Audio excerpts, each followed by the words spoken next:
जयतु संस्कृतम बच्चों, कैसे हो आप सब। आशा करती हूँ आप सब स्वस्थ होंगे, मस्त होंगे। और चलिए, तो वैसे तो आज हमें बेटा धातु रूप पढ़ने थे, लेकिन हमारे एक और रूप रह रहे थे। मैंने सोचा जब सारे करा दिए तो वो भी कंप्लीट करा ही देती हूँ, उन्हें ही उसको ही क्यों छोड़ना। तो चलिए, आज मैंने आपके नेक्स्ट हमने पढ़े थे इदम के रूप। इदम माने भी क्या होता है, यह। और एक वो रह रहा था बेटा एतत। एतत का भी हिंदी क्या होती है, यह। एतत माने भी यह है और इदम माने भी यह है। इसके भी रूप तीनों लिंगों में चलते हैं और इदम के भी रूप तीनों लिंगों में चलते थे। और सेम सिमिलरिटी बहुत ज़्यादा है, कुछ भी इतना खास नहीं है, लेकिन बस ये है आपको पता होना चाहिए। तो अपनी नोटबुक ओपन कर लीजिए और उसमें ये तालिका बना लीजिए। चलिए, हम ये जल्दी जल्दी से ये वाले रूप भी देख लेते हैं, फिर हमारे सर्वनाम लगभग सारे ही कंप्लीट हो जाएंगे, कुछ नहीं बचा है। ठीक है, इसके तीनों लिंगों के मैं आज ही करा दूंगी और फिर हम धातु रूप पढ़ेंगे। ठीक है, जल्दी से वीडियो को लाइक कर लीजिए, चैनल को सब्सक्राइब कर लीजिए। ठीक है, चलिए। सर्वनाम एतत के रूप। एतत माने यह। किसमें पढ़ेंगे हम ये रूप, पुल्लिंग में। ठीक है, तीनों वचन डाल लीजिए, विभक्ति लगा लीजिए इधर साइड में। और चलिए, पहला पुल्लिंग में प्रथमा विभक्ति में रूप बनता है एतत का एषः। ठीक, एतत यह, इदम भी यह, लेकिन रूप क्या है हमारे थोड़े चेंज हैं, इसलिए हमें पढ़ना है। ठीक है, एषः एक वचन प्रथमा विभक्ति, एतम एनम, यहाँ दो रूप बनेंगे द्वितीया और तृतीया में, द्विवचन में भी और बहुवचन में भी। ठीक है, चलिए। तृतीया में एतेन एनेन, चतुर्थी में एतस्मै, पंचमी में एतस्मात्, और षष्ठी एतस्य, और सप्तमी एतस्मिन्। जल्दी से एक बार पढ़ेंगे फिर से। एसह, एतम, दूसरा एनम, एतेन, एनेन, एतस्मै, एतस्मात्, एतस्य, एतस्मिन्, सप्तमी हो गई। ठीक है, एसह, एतम, एतेन, एतस्मै, एतस्मात्, एतस्य, एतस्मिन्। ये हो गए हमारे एतत के रूप। एतत के रूप ए से ही शुरू हुए हैं, इसमें कोई पहचानने में दिक्कत कठिनाई नहीं होगी। द्विवचन एतौ, एतौ, द्विवचन द्वितीय विभक्ति, दो रूप बनेंगे एनौ और एतौ, जैसे इदम में भी बने हैं द्वितीया में और तृतीया में। एताभ्याम, तृतीया चतुर्थी और पंचमी में एक जैसा रूप बनेगा हमारा एताभ्याम। ठीक है, एतयोः, एतयोः षष्ठी और सप्तमी में हमारा एतयोः, एतयोः दोनों एक जैसा रूप बनेगा। ये हमें बहुत इजी पड़ते हैं याद करने में। ठीक है, द्विवचन कोई भी कभी भी इतना हार्ड नहीं पड़ता, हम आराम से याद हो जाता है। ठीक है, एतौ, एतौ, एताभ्याम, एताभ्याम, एताभ्याम, एतयोः, एतयोः, कंप्लीट। एते बहुवचन, एते, एतान, एतहि, एतेभ्य, एतेभ्य, एतेषाम, एतेषु, एते, एतान, एतै, एतेभ्य, एतेभ्य, एतेषाम, एतेषाम, षष्ठी सप्तमी, षष्ठी एते, एषाम, एतेषाम, और सप्तमी एतेषु। ठीक है, कंप्लीट हो गई हमारी एतत का पुल्लिंग रूप कंप्लीट हो गया। एषः, एतम, एतेन, एतस्मै, एतस्मात्, एतस्य, एतस्मिन्। द्विवचन एतौ, एतौ, दोनों एक जैसे बने। और तीसरा रूप भी बना हमारा एनौ। एतेभ्य, एताभ्याम, एताभ्याम, एताभ्याम, एतयोः, एतयोः। ठीक है, बहुवचन एते, एतान, एतहि, एतेभ्या, एतभ्य, एतेषाम, एतेषु। कंप्लीट हो गया हमारा पुल्लिंग के एतत के रूप। अब हम देख लेते हैं नपुंसक लिंग के। ठीक है, नपुंसक लिंग में प्रथमा और द्वितीय ही चेंज करनी है, बाकी ऐसे ही रहेगा, तृतीय से सेम रहता है। ठीक है, एतत प्रथमा और द्वितीय में नोट डाउन कर लीजिए।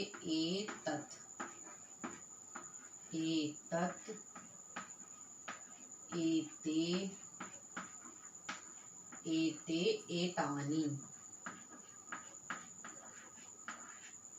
एतानि, एतानि। ठीक हो गया। बाकी सब हमारा तृतीय से सप्तमी तक पुल्लिंग का ही चलेगा। यहाँ हमारे नपुंसक भी हो गए साथ में। ठीक है, नपुंसक लिंग भी साथ में है।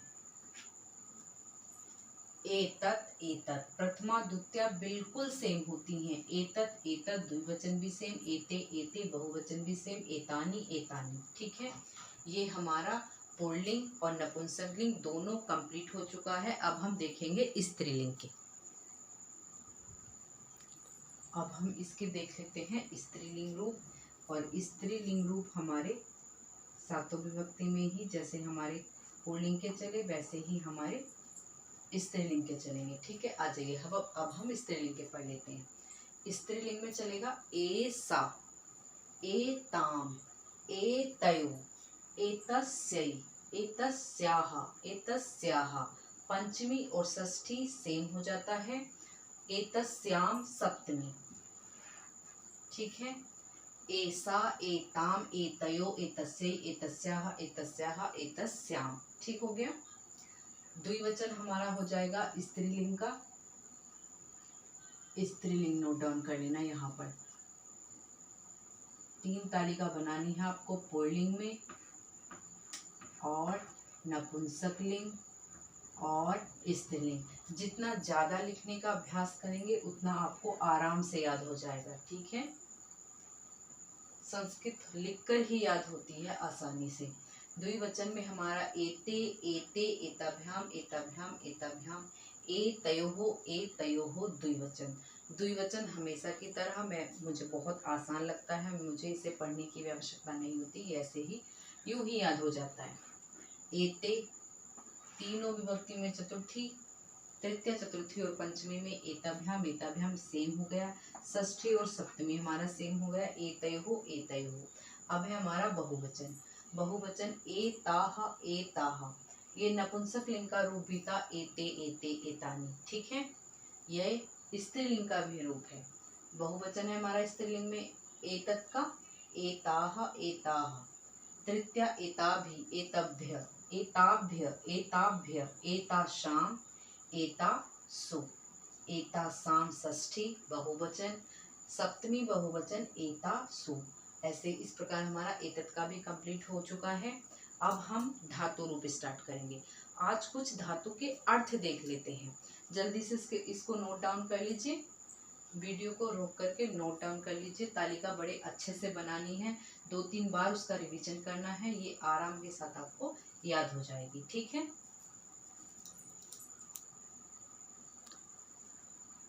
अब हम कुछ देख लेते हैं बेटा धातु। कुछ हम देखेंगे धातुओं के अर्थ। फिर लकार। लकार हमारे यहाँ संस्कृत में 10 होती है, लेकिन हम लोग जो चलन में पढ़ते हैं वो हम 5 ही पढ़ते हैं।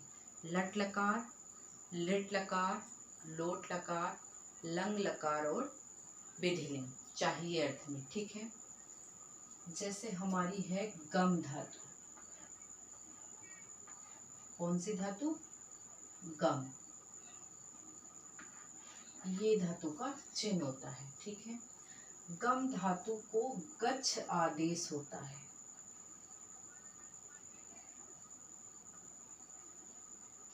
गच्छ आदेश होगा तब इसके रूप चलते हैं, गच्छति, गच्छतः, गच्छन्ति। ठीक है, लट लकार में। फिर एक धातु होती है हमारी धाव।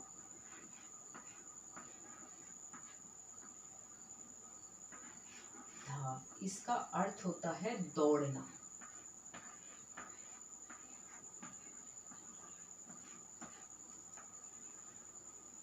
इसका अर्थ होता है दौड़ना। रूप कैसे चलते हैं? धाव के, इसमें कोई चेंज नहीं होता। धावती, धावतः, धावन्ति। ठीक है, फिर एक धातु होती है पट। पट का अर्थ होता है पढ़ना।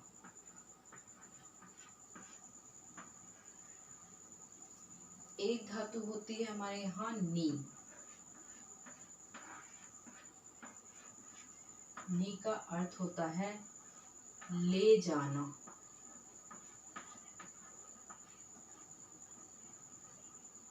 एक धातु होती है हन।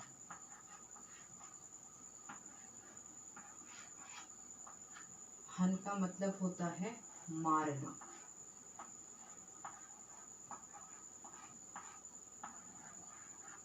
मारना, वध करना, मतलब मारना या वध करना, इसका अर्थ होता है। फिर एक धातु होती है हमारी वध। वध मीन्स का अर्थ होता है बोलना। वध मीन्स बोलना। एक धातु होती है लिख। लिख धातु का अर्थ हो गया लिखना। ये तो आप सबको पता है, बहुत इजी है लिखना। पी, पीना।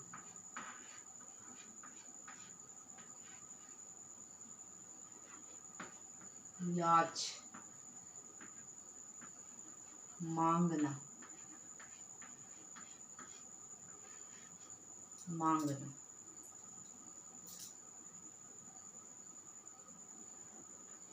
कृश, खींचना।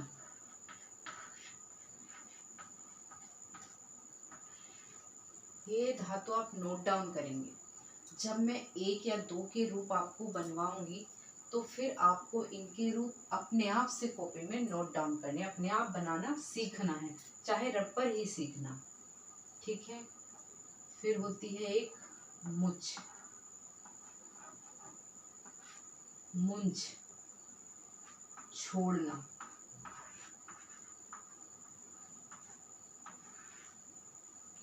एक धातु होती है दुह।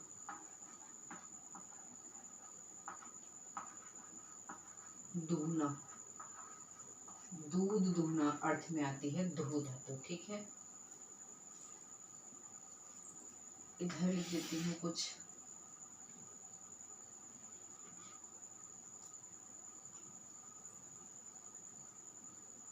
पच, एक धातु होती है हमारी पच। पच मीन्स पकाना।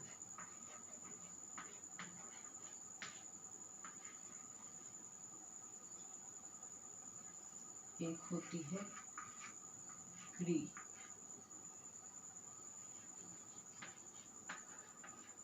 करनार्थ में। और एक लिख लीजिए सास धातु। सास धातु का अर्थ होता है कहना या उपदेश करना, उपदेशित करना, कहना। अर्थ लिख लीजिए कहना। एक होती है दंड।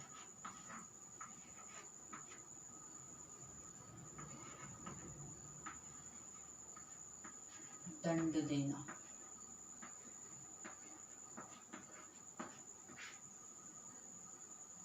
कृष लिखवा दी, नी भी हो गई।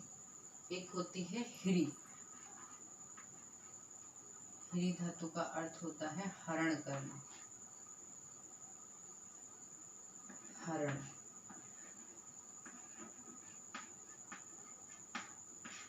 एक होती है वह। वह मीन्स ढूंढना। धातु तो लगभग 4000 धातु हैं हमारी अष्टाध्यायी में। संस्कृत की जो अष्टाध्यायी है, जो संस्कृत का अष्टाध्यायी व्याकरण ग्रंथ है, पाणिनि के द्वारा जो लिखा हुआ ग्रंथ है, संस्कृत की जो पुस्तक है, जो संस्कृत का व्याकरण का सार है, उससे मोटी, उससे बड़ी कोई बुक नहीं हुई है अभी तक। सब उसकी छोटी छोटी उसका सार लिखी गई हैं, लेकिन सबसे पहली और सबसे बड़ा जो हमारा संस्कृत का व्याकरण ग्रंथ है वो हमारा पाणिनिकृत अष्टाध्यायी। अष्टाध्यायी का दूसरा नाम शब्दानुशासन भी है, हम उसे शब्दानुशासन भी कहते हैं। तो जो पाणिनिकृत अष्टाध्यायी है उसमें कम से कम 4000 धातुओं का समावेश है। उसमें 4000 धातुएं बताई गई हैं। 4000 धातुओं में कुछ धातु मैंने आपको लिखवाई हैं। 4000 धातुओं को 10 गणों में बांटा गया है। 10 गण में एक होता है भवादिगण, एक है अदादिगण। तो भवादिगण, अदादिगण ये ऐसे गण हैं जिनमें सबसे ज़्यादा धातुएं हैं। लगभग 2000 के आसपास तो हमारी भवादिगण में ही धातुएं आ जाती हैं। ठीक है, चलिए ये आप नोट डाउन कर लीजिए धातुएं। इनका अर्थ भी आपको पता रहेगा, तो ये धातु का अर्थ पता होना चाहिए, आप रूप आराम से बना लेंगे। बस कहीं कहीं होता है, जैसे ये लिख है, लिख मीन्स लिखता है, तो लिखती रूप नहीं बनता, लेखित स्यति लेखिती ऐसे रूप बनता है। पीना, पच, इनमें थोड़ा बहुत चेंज होता है। जब हम ये रूप धातु के पढ़ेंगे तो आपको ये समझ में आ जाएंगे। ठीक है, वद, बदमिस बोलना, बदती, बद्धा, बदंती। दुहु, दुहने की दूता है, दोगती, दोगता है, दोहंती। हन, हंती, हतः, घनंती। इसके रूप बहुत अलग चलते हैं हन धातु के। ठीक है, ये बहुत अच्छी धातु है, इसके रूप हमेशा पूछे भी जाते हैं। तो ये जल्दी से नोट डाउन कर लीजिए, फिर मैं आपको सिखा देती हूँ, थोड़ा सा परिचय दे देती हूँ लकारों का। मैंने आपको जैसे बताया कि हमारे यहाँ संस्कृत में 10 लकार होती है, लेकिन हमको 5 का ही अध्ययन करना होता है।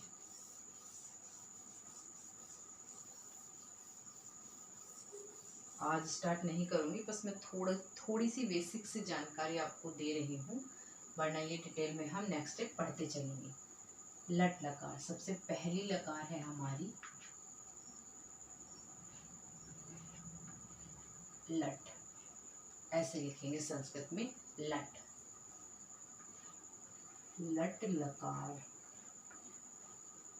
अब इस लट लकार का प्रयोग हम कहाँ करेंगे, कैसे करेंगे, ये कौन बताएगा? ये बताएगा इसका अर्थ। लट लकार किस में होती है? वर्तमान काल।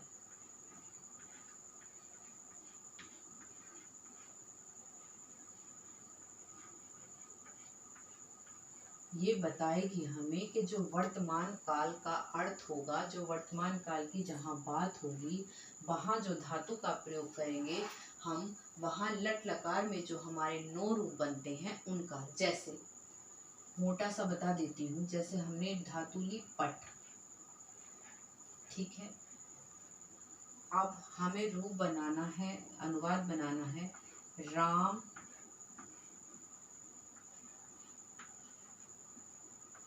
पढ़ता है।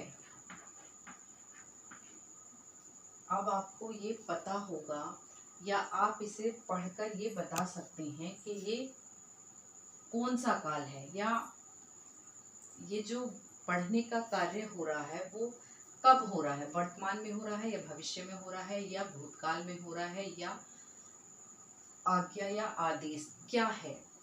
पढ़ता है, ये तो हम सभी जानते हैं, पढ़ता है तो वर्तमान काल की बात हो रही है। यहाँ से हमें पता चलेगा पढ़ता है, पढ़ता है, सोता है, खाता है, पीता है।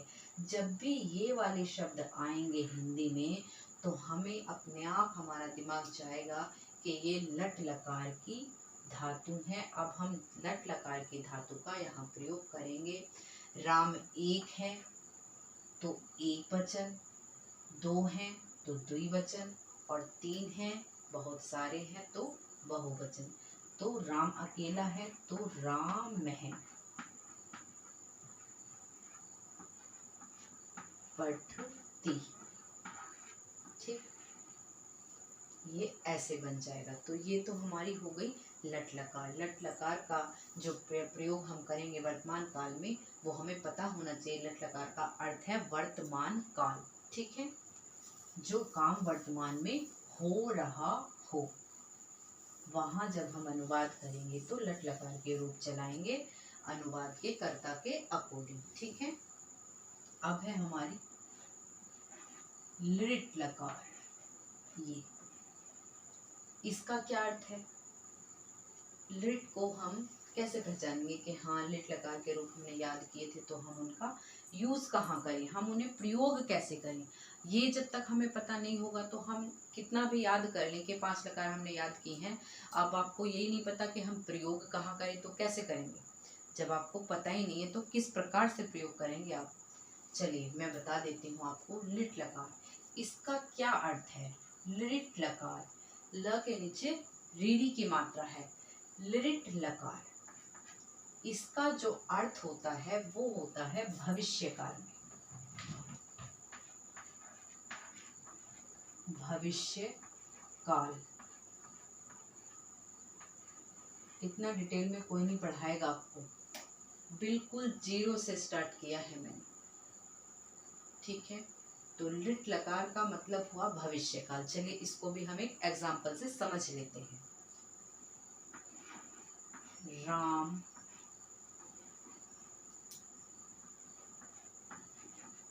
पढ़ेगा, राम कल घर जाएगा, राम सोएगा, राम खाएगा, राम पिएगा। ये सब क्या है? इनसे हमें पता चल रहा है कि वो अभी सोया नहीं है, खा चुका पी चुका नहीं है, ना भूतकाल है और ना ही यहाँ वर्तमान काल है। वो करेगा, इन फ्यूचर वो कार्य को करेगा। तो ये हमारा हो जाएगा भविष्य काल। इसके रूप कैसे चलते हैं? राम है, एक है तो पठिष्यति। जब लिट लकार के रूप आते हैं तो ये शय आ जाता है, कहीं छोटा सा आता है और कहीं ये मूर्धन्य से आता है। ये हमेशा याद रखना है, जो लिट लकार होगी उसमें शय आएगा। इसकी पहचान बड़े आराम से कर सकते हैं। भविष्य शय आया है ना भविष्य काल में, वैसे ही लिट लकार की पहचान हो जाएगी। ये जो 9 रूप हम याद करेंगे लिट लकार के भविष्य काल में, वो पठिष्यति पठिष्यतः पठिष्यन्ति, पठिष्यसि पठिष्यतः पठिष्यत, पठिष्यामि पठिष्यावः पठिष्यामः, ऐसे हो जाएंगे। ठीक है। आशा करती हूँ ये आपको समझ आ चुका होगा। अब हम बताते हैं आपको लोट लकार, इसका क्या अर्थ है। एक तो ये हो गई, नंबर 2 पे हमारी ये और नंबर 3 पर हमारी लोट लकार। अब इसका क्या अर्थ है लोट लकार। लोट लकार के जो आप रूप याद करोगे तो उनका प्रयोग कहाँ करोगे, उसकी पहचान क्या है, उसे कैसे पहचानोगे कि हाँ हम लोट लकार के रूप यहाँ प्रयोग करेंगे, कैसे पता होगा। ये लोट लकार होता है हमेशा आज्ञार्थक। ठीक है। आज्ञार्थक। जहाँ भी किसी अनुवाद में या किसी बात में या किसी संवाद में किसी को कोई कार्य करने की का आदेश दिया जाए, आज्ञा दी जाए, ऑर्डर दिया जाए, तो वहाँ होगा हमारा लोट लकार। जैसे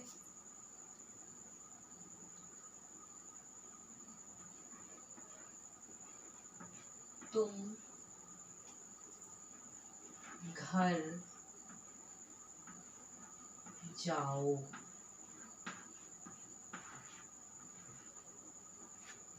दूसरा बंदा कह रहा है कि तुम घर जाओ या तुम अपना काम करो, तुम पढ़ो, तुम खाओ, तुम सो जाओ, तुम ये चीज ले आओ, तुम बाजार जाओ। जब इस तरह का मतलब दूसरा व्यक्ति किसी दूसरे व्यक्ति से कहता है कि तुम्हें ये काम करना है, या वो उसे आज्ञा दे रहा है, ऑर्डर दे रहा है, तो वो चीज जब हमें पता होगा कि ये आज्ञार्थक है, किसी ने उससे कहा है, वो खुद से नहीं जा रहा है, वो किसी के कहने से जा रहा है, सेकंड पर्सन जब उसे कह रहा है तब वो कोई काम कर रहा है। तो इसमें ये इसके रूप जो चलेंगे वो चलेंगे पठतु पठतः पठन्तु, जैसे गच्छतु गच्छ गच्छतु, गच्छताम, गच्छन्तु। ठीक है, तुम की क्या हो जाएगी? त्वम। घर की गृहम, जाओ तुम, तो क्या आ जाएगा? गच्छ। ठीक, ये मध्यम पुरुष एक वचन का रूप है। तुम के साथ मध्यम पुरुष एक वचन वाली लाइन आती है, जैसे तुम। सह तौ ते, सह तौ ते, त्वम युवाम, यूयम, अहम, आवाम, वयम। तो कौन सी लाइन का है ये हमारा रूप?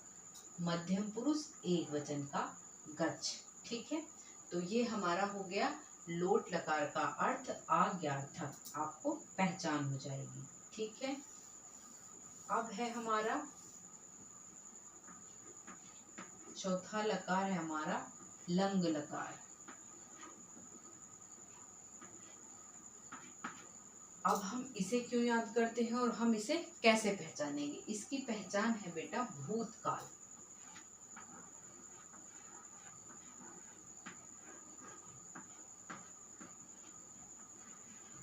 भूतकाल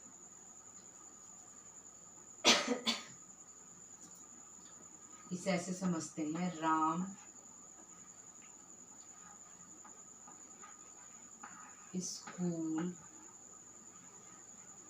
गया। पता चल रहा है कि राम जो है वो स्कूल जा चुका, वो इसने स्कूल जाने का कार्य कर लिया है, पहले कर चुका है, अभी नहीं कर रहा है या वो कर नहीं रहा, ना वो वर्तमान में है ना वो भविष्य में है और ना ही उसे कोई आज्ञा दे रहा है, वो भूतकाल में है, वो जा चुका। राम स्कूल गया, कब गया नहीं पता। ठीक, राम स्कूल गया। रामः विद्यालयम्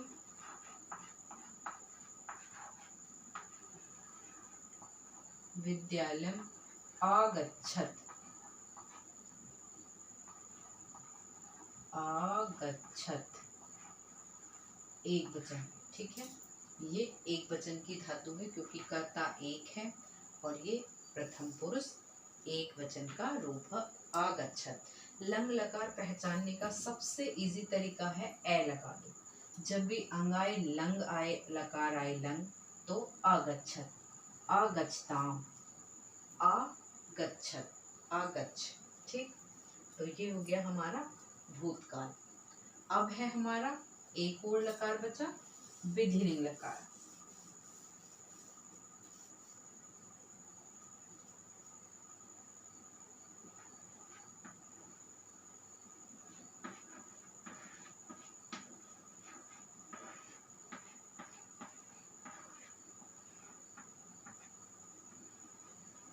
विधिलिंग लकार चाहिए अर्थ में,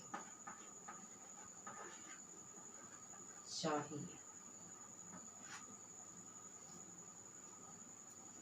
तुम्हें स्कूल जाना चाहिए, तुम्हें खाना खाना चाहिए, तुम्हें सोना चाहिए। राम को स्कूल जाना चाहिए।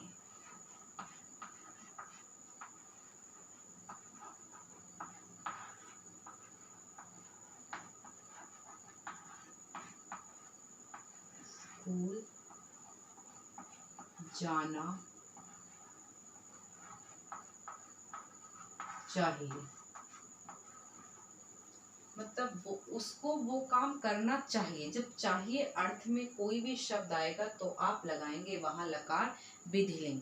इसके जो रूप चलते हैं वो चलते हैं एक ही मात्रा ऊपर लगे, गच्छेत, गच्छेताम, गच्छेयु, ऐसे चलते हैं। ठीक है, राम हमारा क्या है? कर्ता।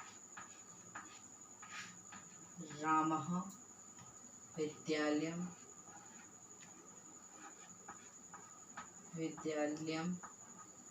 जाना चाहिए, एक आ जाएगा क्योंकि राम हमारा एक अकेला वचन है, एक ही है कर्ता, तो गच्छेत। ठीक, ये रूप हमारे पांचों लकारों में ऐसे चलेंगे। ये आपको समझ आ गया? गच्छेत।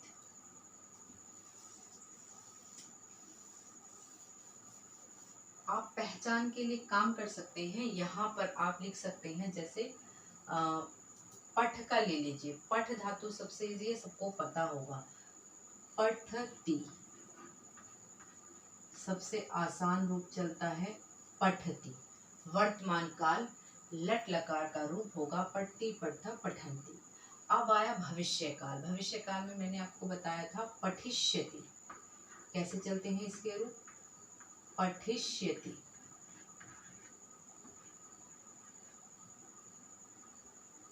पठिष्यति। अब आया लोट लकार, आज्ञार्थक। कैसे चलते हैं? ऊ की मात्रा नीचे आ जाएगी। पठतु, पठतु, पठता, पठन्तु। ठीक है।